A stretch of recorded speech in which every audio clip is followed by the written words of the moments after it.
ಬೆಳಗಾವಿಯಲ್ಲಿ ಬೂದಿ ಮುಚ್ಚಿದ ಕೆಂಡವಾಗಿದೆ ಗಡಿ ವಿವಾದ. ಕರ್ನಾಟಕದತ್ತಲೇ ಬೊಟ್ಟು ಮಾಡಿದ ಮಹಾರಾಷ್ಟ್ರ ಸರ್ಕಾರ.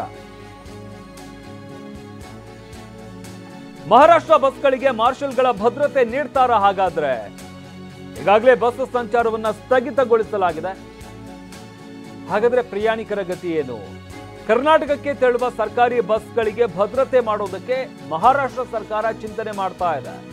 ಮಾರ್ಷಲ್ಗಳು ಅಥವಾ ಪೊಲೀಸ್ ಭದ್ರತೆ ನೀಡೋದಕ್ಕೆ ಚಿಂತನೆ ನಡೆಸಲಾಗ್ತಾ ಇದೆ. ಮಹಾರಾಷ್ಟ್ರ ಸಾರಿಗೆ ಸಚಿವ ಪ್ರತಾಪ್ ಸರ್ ನಾಯಕ್ ಈ ಬಗ್ಗೆ ಹೇಳಿಕೆ ನೀಡಿದ್ದಾರೆ. ಕರ್ನಾಟಕ ಸರ್ಕಾರ ಭದ್ರತೆ ನೀಡದಿದ್ರೆ ನಾವೇ ನೀಡ್ತೇವೆ ಅಂತ ಹೇಳಿದ್ದಾರೆ. ಮಹಾರಾಷ್ಟ್ರದ ಗೃಹ ಸಚಿವ ಯೋಗೇಶ್ ಕದಮ್ ಈ ಬಗ್ಗೆ ಹೇಳಿಕೆ ನೀಡಿದ್ದಾರೆ. ಮಹಾರಾಷ್ಟ್ರದಲ್ಲಿ ಹೆಚ್ಚು ದಾಳಿ ಆಗ್ತಾ ಇದೆ, ಕರ್ನಾಟಕದತ್ತ ಬೊಟ್ಟು ಮಾಡ್ತಾ ಇದ್ದಾರೆ. ಗಮನಿಸ್ತಾ ಇದ್ದೀವಿ, ಮಹಾರಾಷ್ಟ್ರ ಸರ್ಕಾರ ಈಗಾಗಲೇ ಕರ್ನಾಟಕಕ್ಕೆ ಬರುವಂತ ಬಸ್ಗಳನ್ನ ಸ್ಥಗಿತಗೊಳಿಸಿತ್ತು. ಆದ್ರೂ ಕೂಡ ಕರ್ನಾಟಕದಿಂದ ಮಹಾರಾಷ್ಟ್ರಕ್ಕೆ ಬಸ್ಗಳು ಹೋಗ್ತಾ ಇದ್ವು.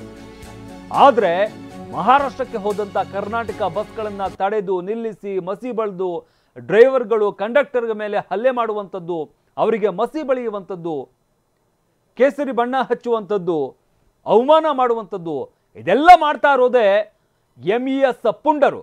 ಆದರೆ ಕರ್ನಾಟಕದತ್ತ ಬೊಟ್ಟು ಮಾಡಿ ತೋರಿಸ್ತಾ ಇದ್ದಾರೆ ಮಹಾರಾಷ್ಟ್ರ ಸರ್ಕಾರದ ಒಂದಷ್ಟು ಸಚಿವರು. ಬೆಳಗಾವಿಯಲ್ಲಿ ಸದ್ಯಕ್ಕೆ ಬೂದಿ ಮುಚ್ಚಿದ ಕೆಂಡದಂತಿದೆ ವಾತಾವರಣ. ಆದರೆ ಮಹಾರಾಷ್ಟ್ರ ಸರ್ಕಾರ ಕರ್ನಾಟಕದತ್ತಲೇ ಬೊಟ್ಟು ಮಾಡಿ ತೋರಿಸ್ತಾ ಇದೆ.